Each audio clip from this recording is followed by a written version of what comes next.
필립의 사연방을 찾아주신 여러분 안녕하세요. 오늘은 코믹 반전 사이다 복수 사연을 준비했는데요. 다 같이 재밌게 들어주시면 감사할게요. 제가 사랑하는 채널인 필립의 사연방에 제 이야기를 보내게 될 줄은 상상도 못했습니다. 제 인생이 지극히 평범하고 무탈했기 때문에 깜짝 놀랄만한 일이 없었어요. 그런데 결혼과 동시에 벼락 같은 사건이 벌어져서 이렇게 글을 써서 보내게 되었네요. 부디 필립님의 목소리로 재밌게 읽어주셨으면 좋겠습니다. 외동딸인 저는 평범하고도 곱게 잘 자랐어요. 형편이 넉넉지 않아 하고 싶은 걸 다 하진 못했지만 부모님의 넘치는 사랑으로 곱게 잘 자랐죠. 저희 부모님은 두 분 다 검소하셔서 저 또한 절약하며 살아갔어요. 어릴 적부터 용돈을 받거나 알바를 해서 돈을 벌었을 때는 그대로 통장에 저금했답니다. 이 습관은 성인이 되어서도 이어져 지출을 거의 하지 않았습니다. 보통 여대생들은 화장하고 예쁜 옷으로 꾸미고 다녔는데 저는 청바지 하나로 계절을 보냈고 티셔츠도 인터넷에서 1+1 하는 저가를 사서 목이 심하게 늘어날 때까지 입었답니다. 또 화장도 마트에서 할인으로 산 비비크림이 전부였어요. 아예 화장을 안 할 정도로 예쁜 얼굴은 아니라서 기본 비비만 바르고 다녔답니다. 이렇게 검소하다 못해 짠순이다 보니 겉으로 봤을 때 매력적으로 보이지 않아 인기는 전혀 없었지만 나름 뜨거운 연애를 대학 때 2번이나 해봤답니다. 사람 내면을 보는 남자가 아예 없는 건 아니더라고요. 대학을 졸업하고 취업을 해서도 무릎 나온 청바지에 값싼 티셔츠만 입었어요. 날씨가 추워지면 오래된 외투를 걸치면 다른 옷을 살 필요가 없었죠. 직장을 다니면서 남자는 쉽게 생기지 않았어요. 저에게 관심을 두는 사람이 없기도 했고 제가 연애보단 돈을 버는 것에 집착해 그랬던 거죠. 그렇게 한 살 한 살 먹다 보니 30이라는 나이가 눈 깜짝할 사이에 다가왔습니다. 친구들 하나 둘씩 결혼한다며 청첩장을 받자 제 나이를 실감했어요. 요즘은 다들 결혼을 늦게 한다 해서 마음을 놓고 있었는데 친구들 절반이 면사포를 쓰고 시집을 갔답니다.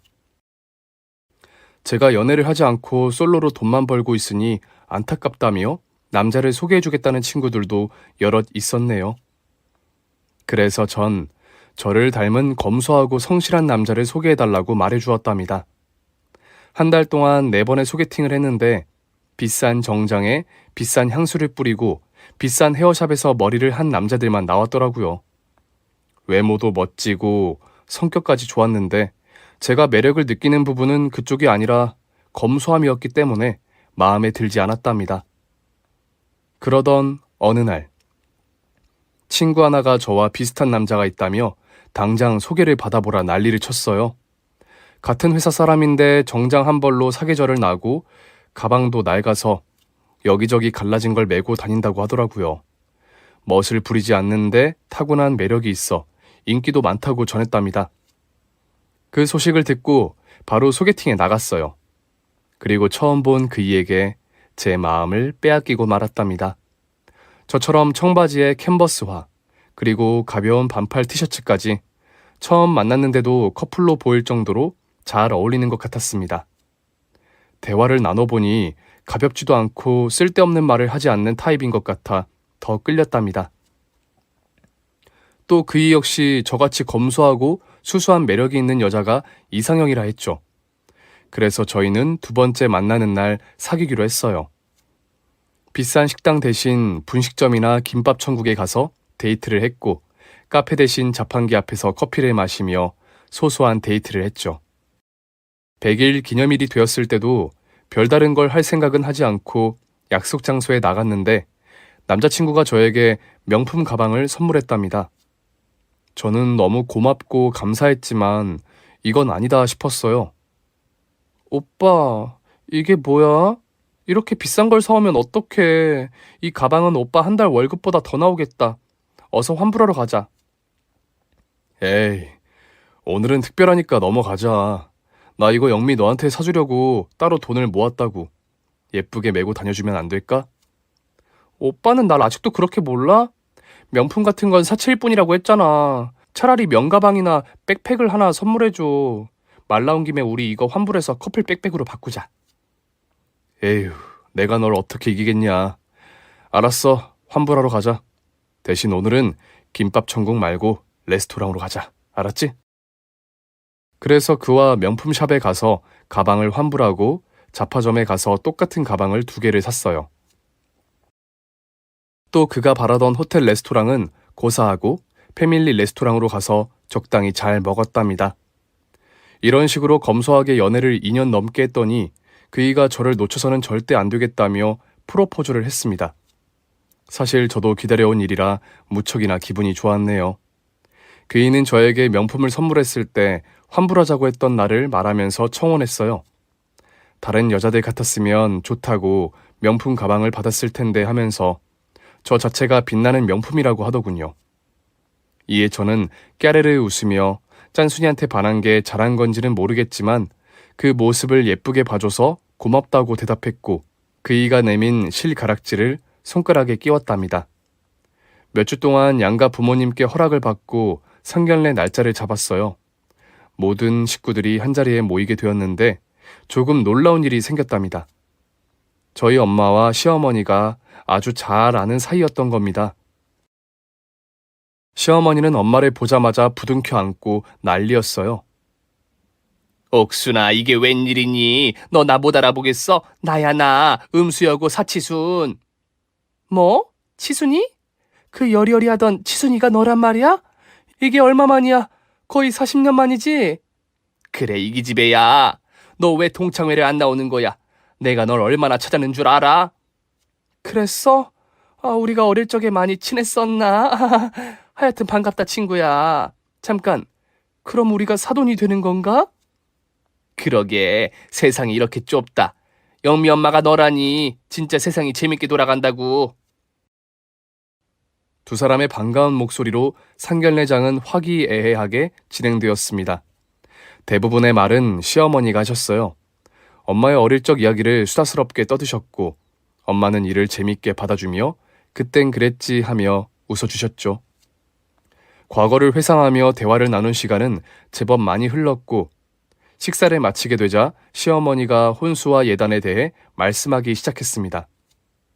옥순아, 그리고 바깥사돈, 저희가 애들 신혼집을 꽤 좋은 곳에 마련해 준 걸 알죠?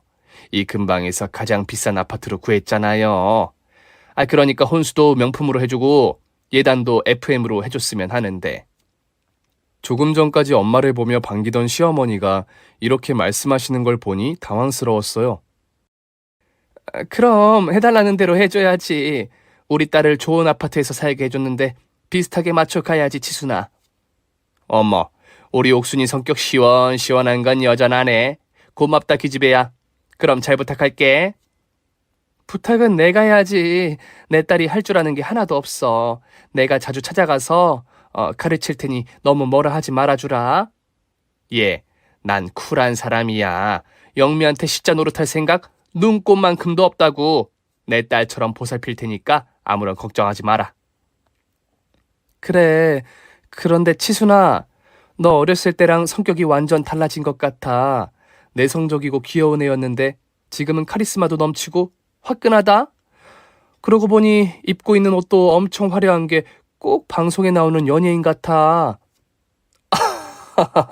그래 보였니?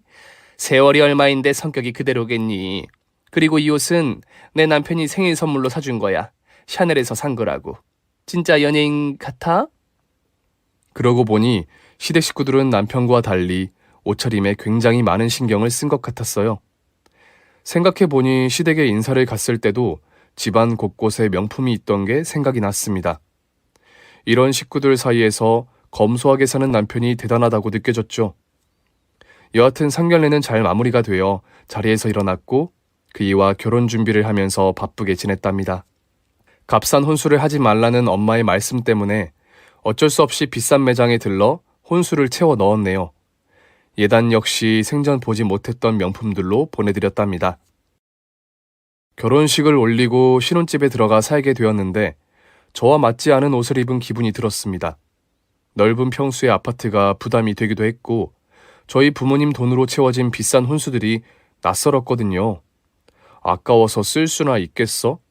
이런 건 돈이 넘치는 사람들이나 쓰는 거 아닌가 하는 불편한 생각이 들었습니다. 그래도 새롭게 남편과 시작하는 장소이고 부모님의 피와 땀이 깃든 물건들이니 감사하게 고장이나 흠집이 나지 않게 잘 사용해야겠다 판단했어요. 그이와의 신혼은 매우 즐거웠어요. 성실, 근면, 검소함을 모두 가지고 있는 남자였기 때문에 제가 잔소리할 일은 하나도 없었답니다. 그런데 정확하게 4개월이 지나자 남편이 변하기 시작하더라고요. 저와 같이 옷 하나로 계절을 보내던 사람이 어느 순간 명품 쇼핑백을 바리바리 들고 들어왔답니다. 오빠, 이게 다 뭐야? 설마 명품 옷이야? 나 주려고 사온 거야? 아니, 당신은 비싼 옷 싫어하잖아. 모두 내가 입을 옷들이랑 구두야. 갑자기 왜 이러는 건데? 오빠답지 않게 명품을 왜? 맨날 싸구려만 입는 게 나다운 거냐? 이제 나도 엄마랑 동생처럼 살려고. 내가 돈을 못 버는 것도 아닌데 궁상맞게 사는 건 때려치울 생각이야. 당신도 싸구려 천조가리 좀 그만 입고 제대로 된 것 좀 사 입어. 물론 당신 돈으로 말이야. 저는 남편이 뭘 잘못 먹었나 싶어 두 눈을 오랫동안 쏘아봤습니다. 빨리 가서 환불하고 오라는 텔레파시를 보내면서 말이죠. 그런데 그이는 전혀 제 생각을 읽지 못하고 명품 옷들을 장롱에 걸었습니다. 그이가 왜 이러나 싶었는데 알고 보니 시어머니와 시누이가 꼬신 모양이더라고요. 남편이 시댁 식구들하고 낭비하고 사는 걸 보고 자라서 독립 후 검소하게 살게 되었는데 저와 결혼하고 나면서 식구들에게 찌질하게 살지 말라는 충고를 심하게 듣다 보니 이렇게 변해버린 겁니다. 제가 여러 번 설득해서 제자리로 돌리려고 했는데 남편은 조금도 달라지지 않았어요. 그동안 멍청이처럼 산 것 같다며 한 번뿐인 인생을 제대로 즐기면서 살겠다는 철없는 말을 했답니다. 이러다 말겠지 하는 수준을 넘어서서 제 속을 타는 날이 하루 이틀이 아니었습니다. 남편의 카드 명세서가 날아와서 뜯어봤을 땐 화가 머리끝에서 터져버렸어요. 친구들이나 지인들과 식사를 자주 한 건 이해하는데 밥값만 300만 원이 나온 겁니다. 남편이 회사에서 버는 돈이 많긴 하지만 소비가 너무 심해 불러앉히고 잔소리를 좀 했어요. 그런데 그이는 자기 돈을 자기 마음대로 쓰는데 제가 무슨 상관이냐는 막말을 던졌습니다. 내가 생활비를 안 주냐, 당신한테 카드까지 주고 마음대로 쓰라고 했잖아. 그깟 카드값이 좀 나왔다고 잔소리를 하는 거야? 아니, 씀씀이가 너무 해프니까 이러지. 예전에 당신은 이러지 않았는데 요즘은 딴 사람이 된 것 같다고. 나랑 연애할 때처럼 아껴가면서 살면 안 돼? 부탁이야. 그 찌질했던 때처럼 살자고? 난 싫다. 그냥 하고 싶은 대로 하면서 살 거라고. 그러니까 당신도 궁상 그만 떨고 좀 꾸미고 다녀라. 그 무릎 나온 추리닝은 좀 버리고 말이야. 시어머니에게 제대로 물들어버린 남편은 제 말을 귓등으로 들어버렸고 하고 싶은 대로 살겠다며 사치를 계속 부렸어요. 자기가 번 돈을 쓰는 거라 말할 때마다 기운이 쫙 뻗었답니다. 그럼 혼자 살지. 왜 결혼을 해서 저한테 스트레스를 주느냐며 볼멘 소리를 해봤지만 어떤 말도 남편에겐 통하지 않았습니다. 제가 남편에 대한 불만을 가지고 있는 걸 그이가 시어머니한테 일렀는지 시모녀가 저희 집에 찾아왔답니다. 그동안 시자 노릇을 한 건 아니지만 종종 제 옷차림새에 지적하고 인상을 찌푸리며 무시한 적이 여러 날이라 시모녀를 마주하는 게 조금 불편했어요. 그런데 이번에는 아예 작정을 하고 오셨는지 집에 들어오시자마자 제 머리부터 발끝까지 지적질을 하시더라고요. 넌 머리 안 하니? 아무리 생머리여도 좀 관리 좀 해라. 또 화장은 왜 안 한 거야? 쌩얼에 자신 있다 이거니? 옷은 그게 뭐고? 중고등학생들도 그것보단 잘 입겠다. 손발톱에 매니큐어는 왜 안 바른 거야? 자신한테 투자 좀 하란 말이야. 새언니는 다른 세계에 사는 사람 같아요. 진화가 덜 된 세계? 이런 걸로 다니면 쪽팔리지 않아요? 내 친구가 이러고 나오면 난 모른 척하고 도망을 가고 말 거예요. 두 모녀는 이렇게 무시하며 집 안으로 걸어 들어왔어요. 기분이 나쁘긴 하지만 시댁은 곧 10월드였기 때문에 두 귀를 닫고 무시해버렸죠. 그런데 시어머니가 남편에게 왜 바가지를 긁느냐며 화를 내셨습니다. 예, 네가 헌어수감해서 주워다 입은 옷차림으로 다닌다고 해서 내 아들도 그렇게 지질이 궁상맞게 살아야 하는 건 아니야. 요즘은 일만 잘해도 다가 아닌 세상이라고. 비싸게 자신을 꾸며야 인정받는 세상이란 말이야. 그래야 진급도 술술 풀린다고. 네가 뭘 알겠니? 어머님, 저 이런 차림으로 일했는데 과장까지 한 번에 올라갔어요.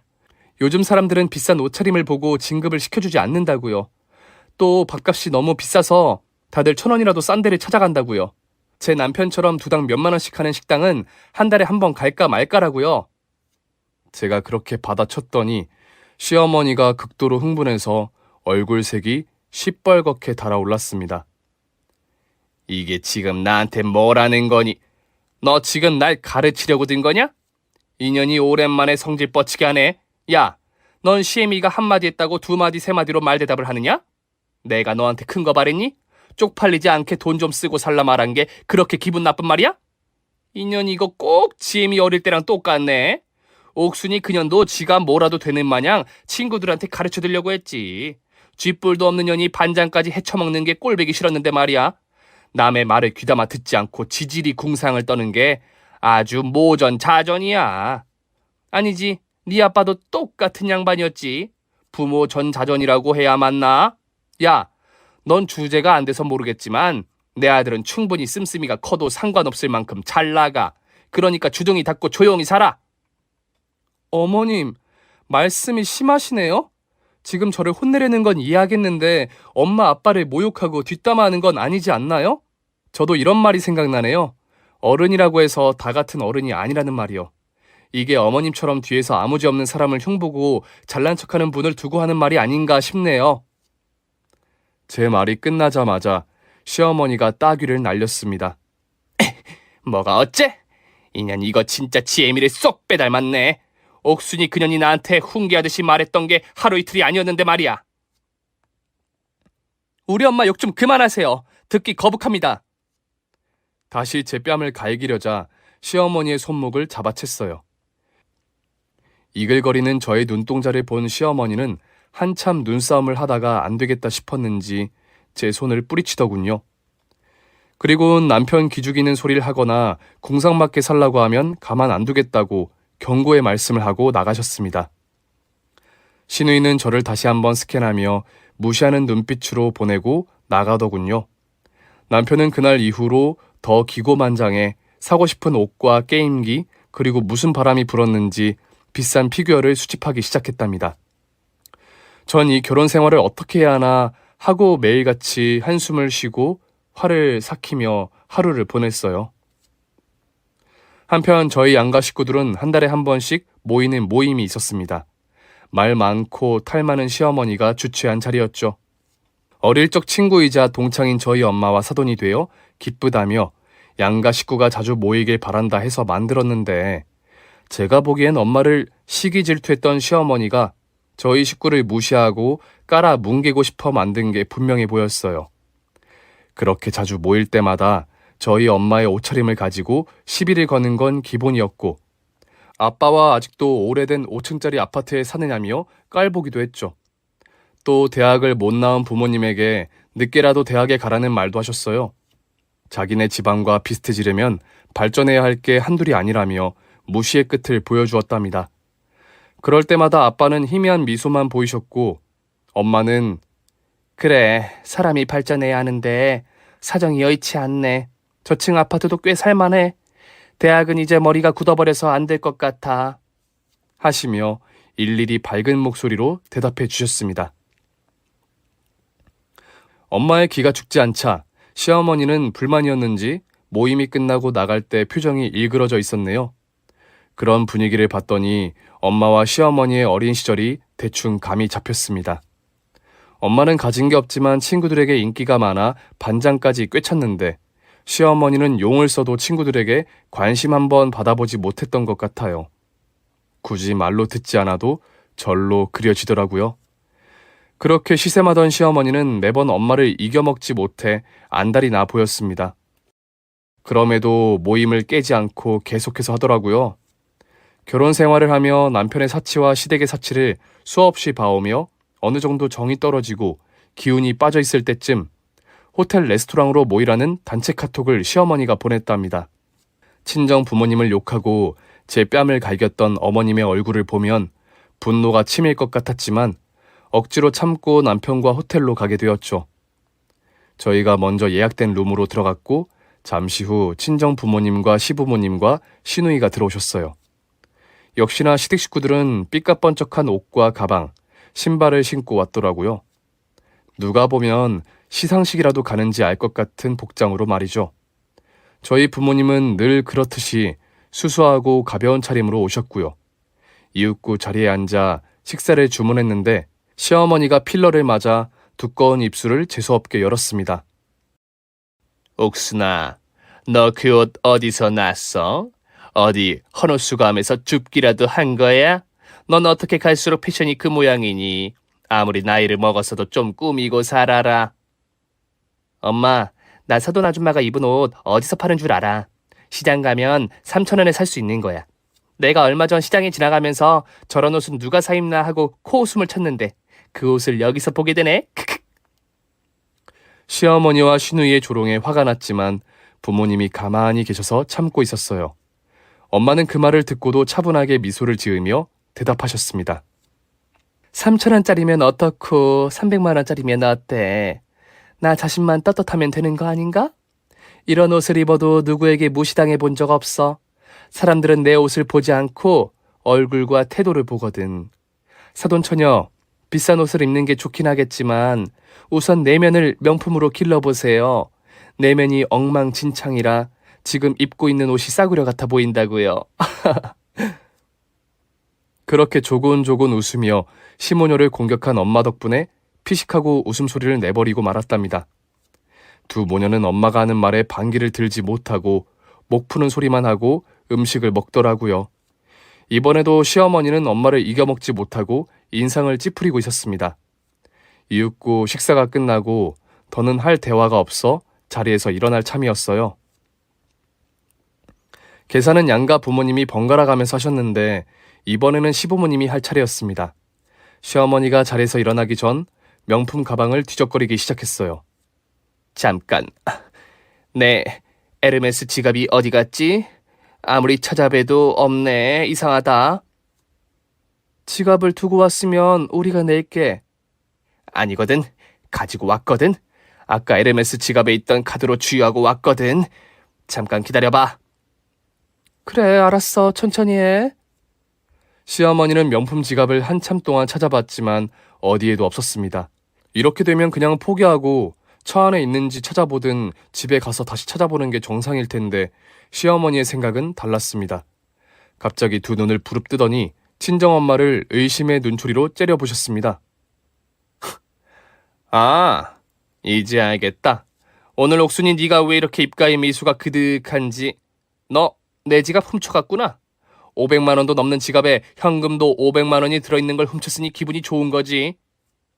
시어머니의 말을 듣자 이 결혼 생활이 곧 어떻게 될지 머릿속으로 그려졌습니다. 하지만 일단 엄마가 어떻게 받아줄지 기다려보기로 했어요. 뭐? 내가 지갑을 훔쳤다고? 치순아, 아무리 내가 미워도 그러면 안 돼. 지금 너 실수하는 거라고. 실수? 같은 소리하고 자빠졌네. 너 어릴 적에도 내 친구들을 훔쳐갔잖아. 기억 안 나? 그건 또 무슨 소리야? 친구를 훔치다니? 친구가 무슨 물건이니? 치순아, 너 아까 마신 와인 때문에 제정신이 아닌 거야? 엄마는 침착하게 대답했는데 시어머니는 오히려 그 모습이 도둑질하고 들켜서 차분한 척을 하는 거라며 으르렁거렸어요. 닥쳐! 옛날 일을 일일이 설명하고 싶지도 않고 내 지갑을 포기할 생각도 없어. 너 오늘 내 눈을 보고 여러 번 비웃는 것 같았는데 이유가 내 지갑을 훔쳐서 그런 게 분명해. 그렇게 자신 있으면 내가 네 가방을 좀 뒤져보자. 엄마는 기가 막혀 혀를 찼지만 시어머니가 벌떡 일어나 엄마 옆으로 달려가 명가방을 거꾸로 들어 안의 내용물을 바닥에 내팽개쳤습니다. 그리고는 구둣발로 엄마의 물건을 헤저으며 이리저리 찾아보더니 아이고, 그지 새끼 아니랄까봐 쓰레기 같은 가방 안에 값싼 물건만 가득하네. 라고 조롱했어요. 이에 엄마도 화를 참지 못하고 자리에서 일어나 당장 사과하고 가방을 정리하라고 경고하셨습니다. 하지만 시어머니는 되려 엄마의 몸을 더듬기 시작했답니다. 가만히 있어. 네 몸 어딘가에 내 지갑이 있을 것 같으니까 가만히 있으라고.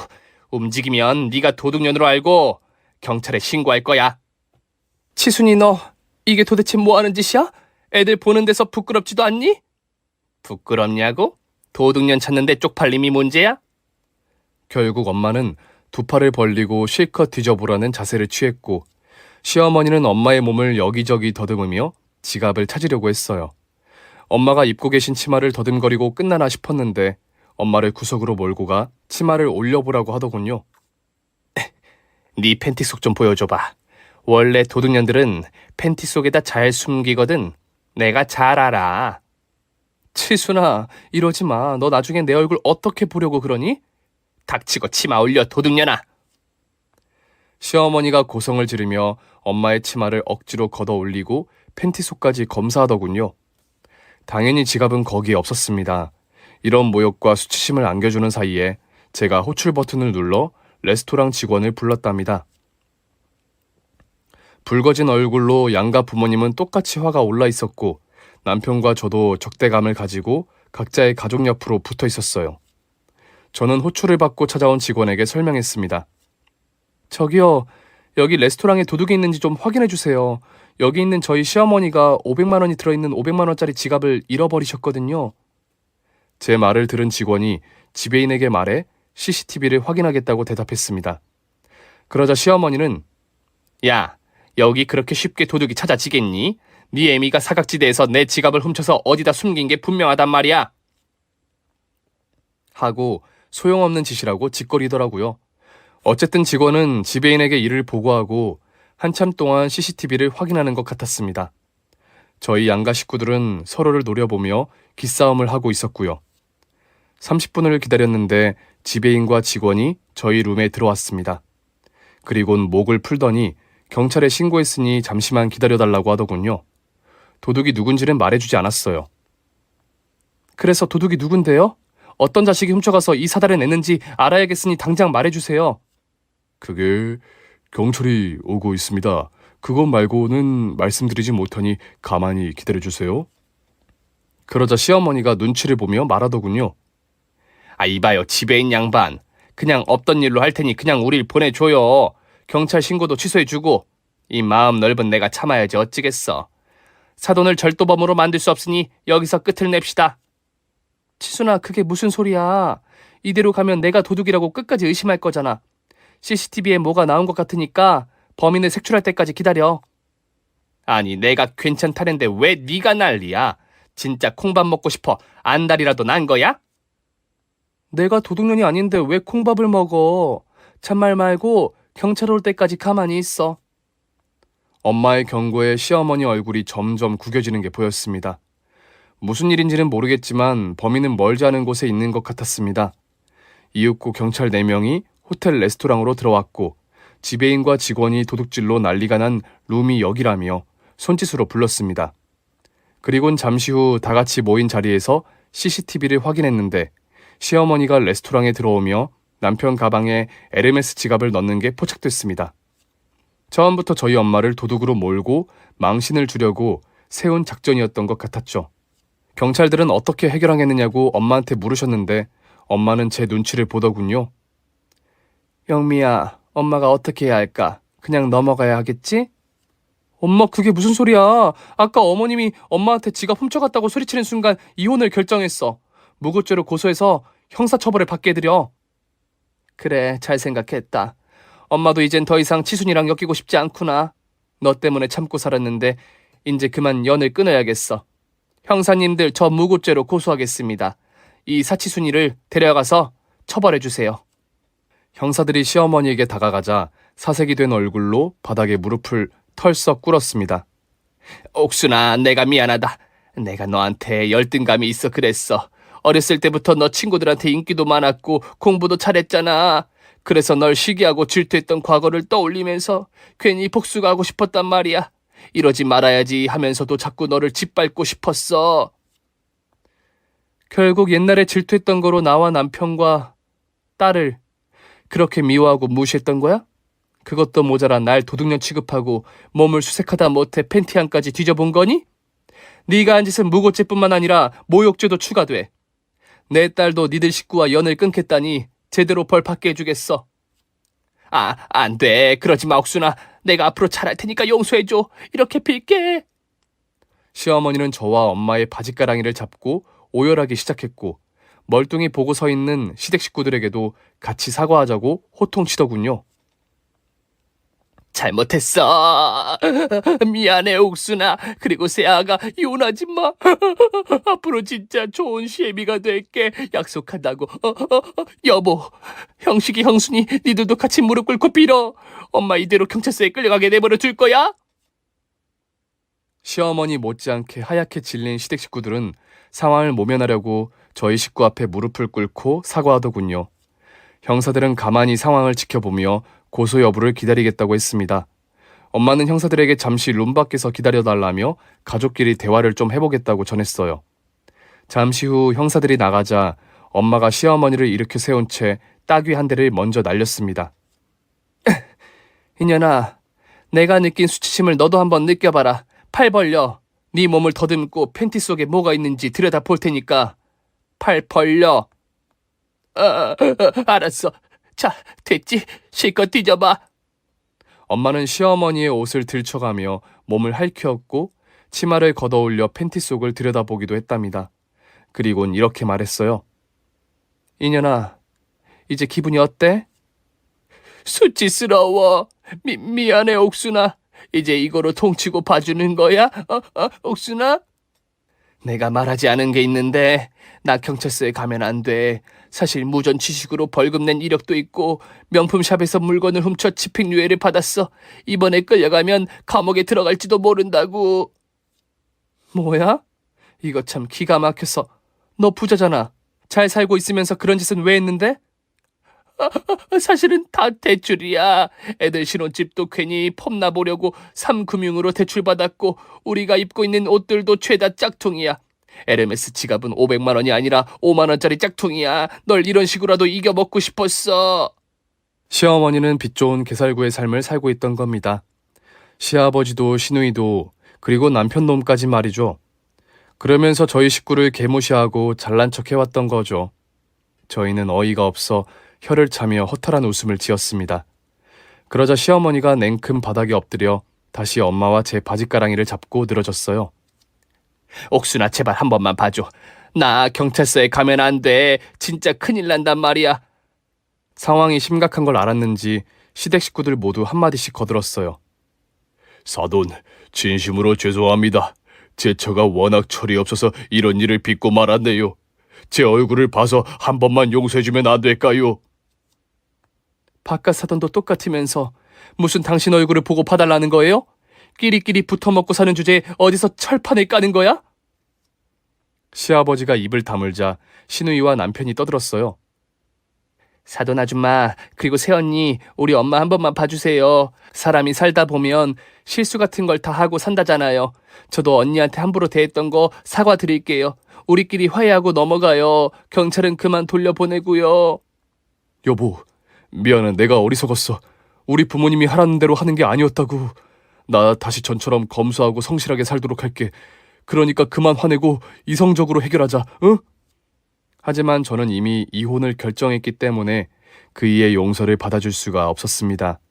제가 엄마한테 고개를 가로저으며 용서할 마음도 없고 이혼은 무조건 할 거라고 일러드렸답니다. 그러자 엄마가 저희 바짓가랑이를 잡고 있는 시어머니의 손을 발로 밟아버렸어요. 끝까지 손을 놓지 않으려는 시어머니는 살갗이 까지는 바람에 어쩔 수 없이 손을 걷었습니다. 옥순아, 어떻게 해야 내 마음이 풀리겠니? 말해봐, 뭐든지 할 테니까. 네가 어릴 적 이야기를 해서 그런지 이상하게 어릴 때 했던 놀이가 생각나네. 우리 말뚝박기 해볼까? 니네 가족이 이기면 봐줄게. 딱 3판만 하자. 말뚝박기? 우리 학교 다닐 때 쉬는 시간마다 그거 하고 놀았었지. 그런데 지금 다들 나이가 있어서 괜찮을까? 싫으면 관두고. 엄마의 한마디에 시댁 식구들이 이구동성으로 하겠습니다 라고 대답했습니다. 전 엄마가 왜 이러시나 싶었는데 시원하게 응징해 주시려나 보다 하고 말뚝박기를 하기로 했어요. 물론 저희가 선이었고 시댁이 말뚝을 박았습니다. 이윽고 말뚝을 박은 시댁을 향해 돌진한 엄마는 공중으로 뛰어올라 테이블에 도움받기로 밟고 천장까지 날아올랐습니다. 간다! 왕년의 옥순이가 간다! 그리고 맨 앞에 말뚝을 박은 얄미운 신우의 허리에 올라탔는데 엄마의 강한 힘을 버티지 못하고 신우의 말뚝이 무너져 버렸답니다.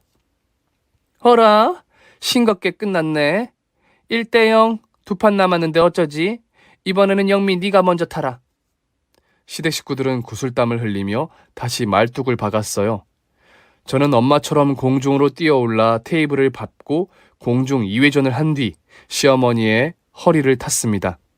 삐끗하는 소리가 나긴 했는데 용케도 잘 버티더라고요. 이어서 엄마와 아빠가 똑같이 공중을 날아 시누이와 시아버지의 허리를 아작냈습니다. 그래도 어떻게든 버티려고 발악하더군요. 가위바위보를 해야 할 상황이 오자 엄마가 제 뒤에서 말했습니다. 사돈처녀, 뭐 낼 거야? 설마 우리 딸한테 이기려는 건 아니지? 네, 이겨야 저희 엄마를 경찰서에 보내지 않는다면서요. 글쎄, 사돈처녀가 이기면 우리가 말뚝을 박고 허리를 다치겠지? 그럼 내 기분이 어떨까? 사돈처녀 마음대로 해. 그러자 제 밑에서 비명을 지르며 버티고 있는 시어머니가 시누이에게 가위바위보를 이기면 죽을 줄 알라고 경고했습니다. 알았어요. 그럼 가위 낼게요. 영미야, 들었지? 자, 가위바위보. 어이쿠, 우리가 또 이겼네? 2대0? 자, 막판하고 끝내자. 이번에 버티고 가위바위보 이기면 경찰들 물려줄게. 됐지? 너 진짜지? 약속 지켜줄 거지? 그래, 이년아. 이번에는 진짜 약속을 지켜줄 거야. 유치하게 가위바위보 져달라는 소리는 안 할 테니까 얼른 박아. 그러자 시댁 식구들은 둥글게 모여 손을 모아 파이팅을 외치더군요. 그래서 저희 식구들도 파이팅을 하고 게임할 준비를 했답니다. 이번에는 아빠가 먼저 공중을 날라 시아버지의 허리에 올라탔고 두 번째로 제가 남편놈의 허리를 분질러버릴 정도로 강한 타격을 주며 올라탔습니다. 그런데 두 사람이 이를 악물고 잘 버티더라고요. 마지막으로 엄마가 시어머니의 등에 올라타서 버티고 시누이가 가위바위보를 이기면 시어머니의 죄를 없애줄 수 있었습니다. 그런데 엄마는 이번에는 좀 더 다르게 점프를 했답니다. 바닥에서 덤블링을 3회전 하더니 1차 점프를 해 시어머니의 엉덩이를 발로 밟고 수직으로 천장과 거의 맞닿았어요. 그리고 수직으로 하강하며 소리를 쳤습니다. 치순아, 사치순! 너 기억 안 나니? 내가 음수여고 허리케인 박옥순이야! 잘 가라! 이것으로 끝이다! 바람 소리를 내며 수직으로 시어머니 등과 허리에 엉덩이로 안착하자 어머님이 꺽 하는 바람 빠지는 소리가 들렸어요. 그리곤 그대로 바닥으로 무너져 버렸죠. 시아버지와 남편놈도 바닥에 깔려버렸답니다. 엎드려 바람 빠지는 소리를 내는 시어머니를 뒤집어 봤더니 하얀 개거품을 물고 있더라고요. 그 와중에 시어머니는 다시 한번 빌었습니다. 옥순아, 나 이제 봐주면 안 되니? 이 정도면 충분하잖아. 게임은 게임이잖아. 내가 이겼으니까 넌 아웃이야. 그러게 잘 버티지 그랬니? 자, 문 밖에 있는 형사님들 들어오세요. 사치순을 무고죄와 모욕죄로 고소하겠습니다. 엄마가 까랑까랑한 목소리로 말하자 시어머니가 이 나쁜 년 나중에 꼭 복수하겠어 하고 읊조렸답니다. 그러거나 말거나 엄마는 친절하게 문까지 열어주며 형사들을 입장시켰고 시어머니의 양팔을 잡고 경찰서로 끌고 갔습니다. 경찰서에 조서를 받게 된 시어머니는 절도죄로 집행유예 기간이라는 게 알려지며 처벌을 피할 수 없었습니다. 벌금은 고사하고 징역이 확정되었답니다. 무고죄로 감옥 가는 이야기를 들어본 적은 있는데 진짜 이런 식으로 감옥에 가는 걸 보니 무고죄가 무서운 죄라는 걸 뼈저리게 깨달았습니다. 그래서 시어머니는 수의를 입은 채 재판을 받게 되었는데 징역 6개월에 처해졌어요. 조금 더 길면 좋겠다 생각했는데 많은 벌금을 물어서 이 정도면 충분하다는 생각을 했네요. 이후 시어머니가 없는 시댁은 만신창이가 되었어요. 시아버지는 가짜 명품을 휘감고 다니며 중년 여자들을 꼬시고 다녔는데 그중 하나가 유부녀여서 크게 작살이 났답니다. 여자 남편에게 돼지게 맞고 상간남으로 고소를 당해 어마어마한 위자료를 물어줬다네요. 그리고 신우이는 사귀던 남자와 결혼을 하려고 했는데 시어머니가 깜빵에 간 것과 시아버지의 불륜 사실을 들키면서 결혼이 파토나고 말았대요. 마지막으로 남편놈은 저와 이혼 소송으로 갈라서며 위자료를 물어주려고 집을 팔고 혼자 살 빌라에 들어갔답니다. 그런데 이 인간이 아직 정신을 못 차렸는지 명품 중독으로 월급보다 많은 돈을 쓰고 다녔대요. 그러다 감당이 안 돼 인터넷으로 불법 도박에 빠져 대출까지 받아가며 돈을 꼬라박았는데 결과적으로 패가망신하고 말았답니다. 대출금을 갚지 못하는 지경에 이르자 신용불량자가 되었고 이 사실을 알게 된 남편 회사가 해고를 통보했다네요. 이렇게 시댁 식구들 모두가 제대로 망해 바닥을 기다 못해 지하로 처박히고 연명하고 있습니다. 그렇게 사람의 겉모습만 보고 판단하고 질투와 시기로 인한 막대먹은 짓을 벌인 끝은 이렇게 처참하게 무너짐이었네요. 다시 생각해도 쌤통이고 속이 후련하답니다. 저는 이혼 후 부모님과 함께 살다가 이듬해 다시 독립했어요. 새로운 남자를 만나게 되었거든요. 저처럼 아주 검소한 남자는 아니지만 돈을 아낄 줄 알고 성실한 사람이랍니다. 시댁 식구들 역시 부모님과 동창도 아니고 남을 무시하는 아나무인의 사람들이 전혀 아니네요. 그래서 지금 글을 쓰고 있는 이 순간에 제 옆에는 재혼한 남편이 있고 얼마 전 태어난 아들이 곁에 있답니다. 다시 찾은 제 인생이 참 즐겁고 행복하네요. 그럼 저는 잘 살고 있는 해피엔딩을 남기고 그만 떠나겠습니다. 경청해주신 모든 분들께 감사의 말씀을 드립니다. 모두 진심으로 감사해요. 오늘의 사연 정말 재밌고 유쾌하네요. 여러분, 나가시기 전에 구독을 하지 않았는지 확인해 보시고 구독 버튼을 눌러주시길 바랍니다. 더불어 좋아요와 알림 설정도 꼭 해주세요. 모두 안녕히 계시고 좋은 하루 보내세요.